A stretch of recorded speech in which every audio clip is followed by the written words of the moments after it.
બી થી સી પર જતા t2 સમય લાગ્યો, વેગ હતો એનો v2. કન્ડિશન શું બને છે જુઓ, દરેક કિસ્સામાં સમયગાળો અલગ અલગ છે. પહેલી વખત t1 સમય લાગે છે, બીજી વખત t2 સમય લાગે છે, અને વેગય પાછા અલગ અલગ છે, v1 ને v2. જો આ પ્રકારની કન્ડિશન હોય અને મારે એ બિંદુથી લઈને સી બિંદુ સુધીનો સરેરાશ વેગ મેળવવો છે અથવા તો સરેરાશ ઝડપ મેળવવી છે, તો એના માટે શું કરી શકાય? તો સરેરાશ ઝડપ અથવા તો સરેરાશ વેગ v એવરેજ ક્યારે? માત્ર આ કન્ડિશન માટે, કોઈ પણ કન્ડિશન માટે નહીં. તો ઝડપ એટલે શું થાય? કાપેલું અંતર છેદમાં સમયગાળો, બરાબર. અંતર કેટલું કાપે છે જુઓ તો, માની લો કે અહીંથી અહીંયા સુધીનું અંતર એને હું d1 કહી દઉં છું, અહીંથી અહીંયા સુધીનું અંતર d2. તો કેટલું અંતર ટોટલ કાપે છે? a થી c પર જાય d1 પ્લસ d2. સમય કેટલો લાગે છે? a થી c પર જાય t1 પ્લસ t2. અંતરના છેદમાં સમય એટલે જ વેગ કહેવાય કે નહીં? વેગ અથવા ઝડપ, બરાબર. તો v average d1 plus d2 અંતર કાપ્યું, છેદમાં સમય કેટલો લાગ્યો? t1 plus t2. પણ આપણી પાસે અંતર તો નથી, d1 ય નથી, d2 ય નથી. અંતરને તમારે ફેરવવાનું છે વેગના સ્વરૂપમાં. હવે આપણે સિમ્પલ સમીકરણ જોઈ ગયા, વેગ બરાબર શું કહેવાય? અંતર છેદમાં સમય કહેવાય. સ્થાનાંતર પથ લંબાઈને ભૂલી જાઓ, માત્ર અંતરનું ધ્યાનમાં લો. અંતરના છેદમાં સમય એટલે વેગ. ચલો આમાંથી અંતરને કરતા બનાવી દો, તો અંતર બરાબર શું લખાય? વેગ ગુણ્યા સમય. તો અંતરની જગ્યાએ શું લખી શકાય? વેગ ગુણ્યા સમય. અહીંયા જુઓ, અંતર આપણી પાસે d1 છે, એટલે કે અહીંથી અહીંયા સુધીનું અંતર d1. તો d1 ની જગ્યાએ શું લખી શકાય છે? વેગ ગુણ્યા સમય. ચાલો અહીંથી અહીંયા સુધી પદાર્થ જાય છે, કેટલા વેગથી જાય છે? v1. સમય કેટલો લાગે છે? t1. તો d1 ની જગ્યાએ શું લખી શકાય? v1 t1 પ્લસ d2 ની જગ્યાએ d2, અહીંયાથી અહીંયા સુધીનું અંતર છે, વેગ છે v2, સમય છે t2, તો v2 t2 પણ લખી શકાય, છેદમાં t1 પ્લસ t2. ખબર પડી? ન પડી, બરાબર. આ સમીકરણ તમારે યાદ રાખવાનું છે. v1 t1 plus v2 t2 છેદમાં t1 પ્લસ t2. ક્યારે લાગુ પાડવાનું? શરત જ્યારે પદાર્થના વેગ અલગ અલગ હોય, અહીંયા v1 છે, અહીંયા v2 છે, અને સમય પણ અલગ અલગ હોય, અહીંયા t1 છે, અહીંયા t2 છે. તો એક કિસ્સામાં સરેરાશ વેગ એટલે v1 t1 plus v2 t2 છેદમાં t1 પ્લસ t2. બીજી કન્ડિશન લ્યો, ચાલો આ a b અને c. a થી b પર પદાર્થ જાય છે v1 વેગથી, b થી c પર જાય છે v2 વેગથી. આ વખતે પણ વેગ કેવા છે? અલગ અલગ છે. પણ હવે આપણને અંતર આપેલું છે કે માની લો અહીંથી અહીંયા સુધીનું અંતર d1 છે, અહીંથી અહીંયા સુધીનું અંતર d2 છે, સમય છે t1, સમય છે t2. ક્લિયર? આ કિસ્સામાં સરેરાશ વેગ v એવરેજ, કાપેલું અંતર છેદમાં સમય એવું જ લખાય. કાપેલું અંતર કેટલું છે? d1 પ્લસ d2 છેદમાં સમય કેટલો છે? t1 plus t2. પણ આ કિસ્સાની અંદર તમને અંતર આપ્યું છે, સમય નથી આપ્યો. આની અંદર શું કર્યું હતું? સમય આપ્યો છે, અંતર નહોતું આપ્યું. વેગ તો બંનેમાં આપેલો જ છે, બરાબર. આ કિસ્સો કોના માટે છે? સમય આપેલો છે, અંતર નથી. આ કિસ્સો કોના માટે? અંતર છે, સમય નથી, બરાબર. આ કિસ્સામાં અંતર છે પણ સમય નથી, તો સમયને આપણે ફેરવવું પડે બીજા સ્વરૂપમાં. તો જુઓ, વેગ બરાબર શું લખાય? અંતર છેદમાં સમય. સમયને કરતા બનાવો તો સમયને અહીંયા લઈ જાઓ, વેગ નીચે આવે, તો સમય બરાબર શું લખી શકાય? અંતરના છેદમાં વેગ, આવું લખાય. સમયને આપણે ફેરવવાનો છે આ સ્વરૂપમાં, તો અંતરના છેદમાં વેગ. હવે જુઓ, d1 પ્લસ d2 એને તો એમના એમ રાખવાના છે, એમાં કોઈ ચેન્જીસ કરવાના નથી. t1 t2 ને ફેરવી નાખવાના છે. સમયની જગ્યાએ અંતરના છેદમાં વેગ લખાય, તો t1 ની જગ્યાએ અંતર કેટલું છે ભાઈ? d1 છેદમાં વેગ કેટલો છે ભાઈ? v1. t1 ની જગ્યાએ મેં શું લખ્યું? d1 by v1 plus t2 ની જગ્યાએ d2 બાય v2. કોઈ તકલીફ પડવી જોઈએ નહીં. આ સમીકરણ ક્યારે લાગુ પાડવાનું? વેગ આપેલો હોય, અંતરે આપેલું હોય. આ ક્યારે લાગુ પાડવાનું? વેગ આપેલો હોય, સમય આપેલો હોય, બરાબર. એટલે અહીંયા કોઈ કન્ફ્યુઝન થવું જોઈએ નહીં. ક્લિયર? એકદમ રેડી વાત.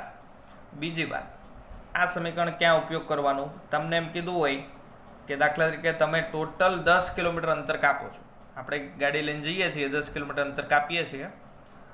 પહેલું 5 કિલોમીટર અંતર આટલી ઝડપથી કાપીએ છીએ અને બીજું 5 કિલોમીટર અંતર આટલી ઝડપથી કાપીએ છીએ. અંતર શું છે?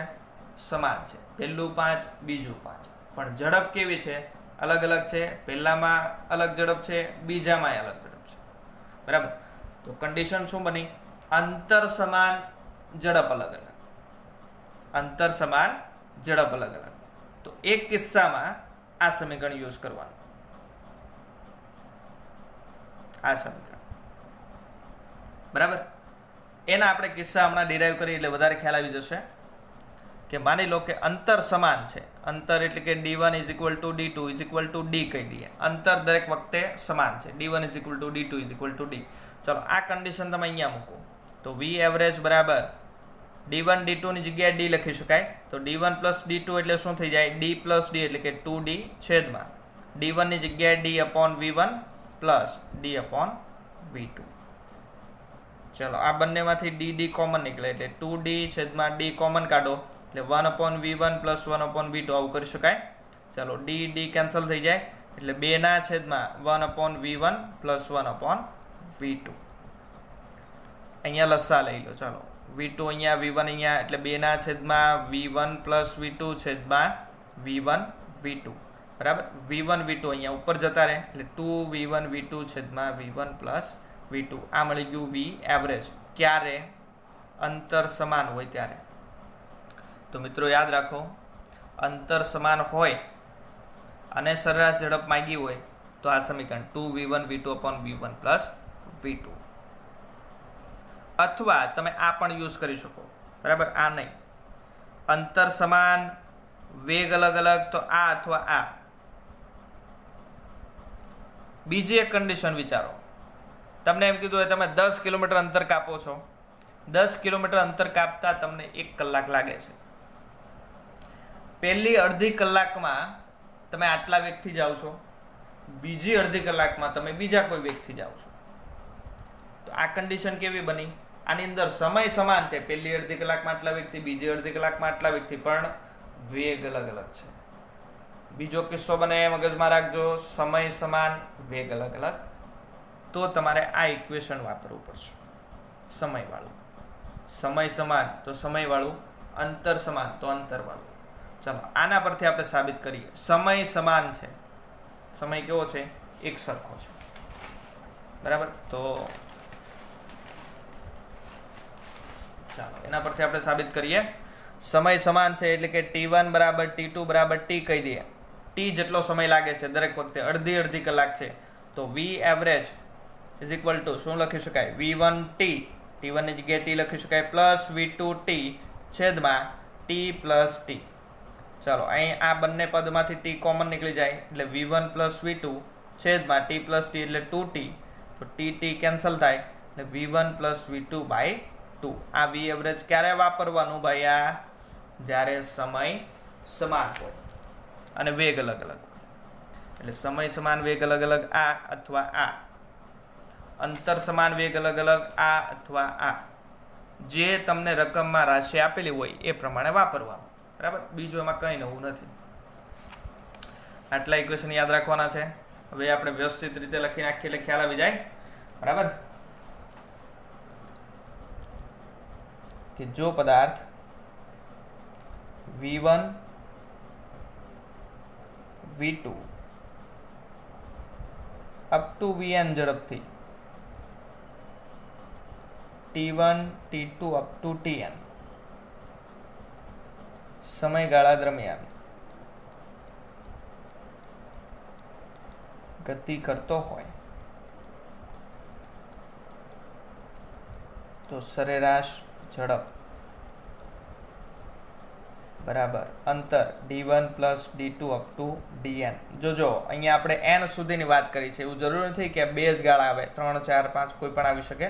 એટલે n સુધીની વાત કરી છે. છેદમાં અંતરના છેદમાં સમય એટલે t1 + t2 up to tn આટલો સમય. બરાબર. ચલો d1 ની જગ્યાએ શું લખી શકાય? v1 t1. હવે ખબર પડી જાય કેમ લખ્યું છે, કારણ કે અંતર એટલે શું થાય? વેગ ગુણ્યા સમય plus v2 t2 up to VN TN છેદમાં T1 plus T2 up to Tn. બરાબર.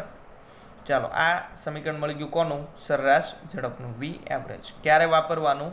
જ્યારે તમને વેગ ને સમય બંને વસ્તુ આપેલી હોય ત્યારે. હવે આને પરથી એક ખાસ કિસ્સો હું શું સાબિત કર્યો કે જો સમય સમાન હોય અને અંતર અલગ અલગ હોય,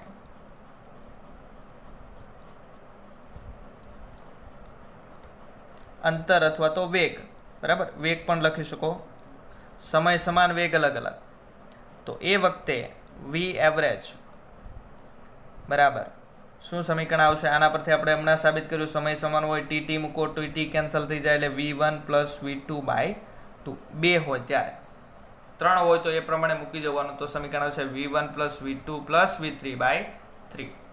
બરાબર. 3 હોય ત્યારે V1 plus V2 plus V3 by 3.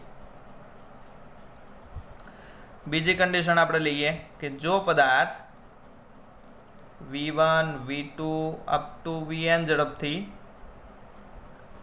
D1 D2 up to Dn અંતર કાપતો હોય,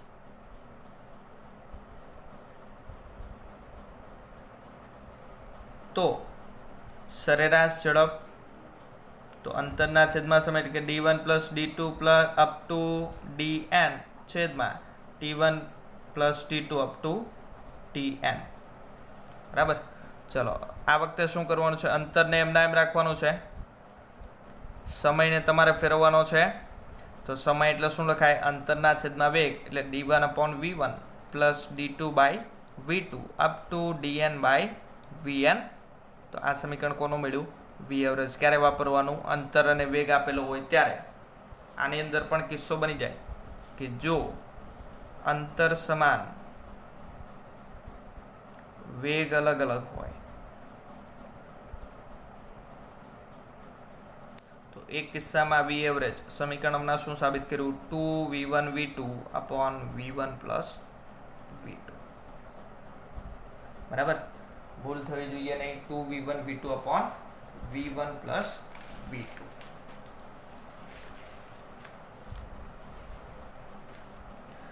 ચાલો, અહીંયા સુધી ક્લિયર છે એકદમ વાત. ત્યાર પછી આગળ વધીએ. બે રાશિ જોઈએ આજે, સરેરાશ ઝડપ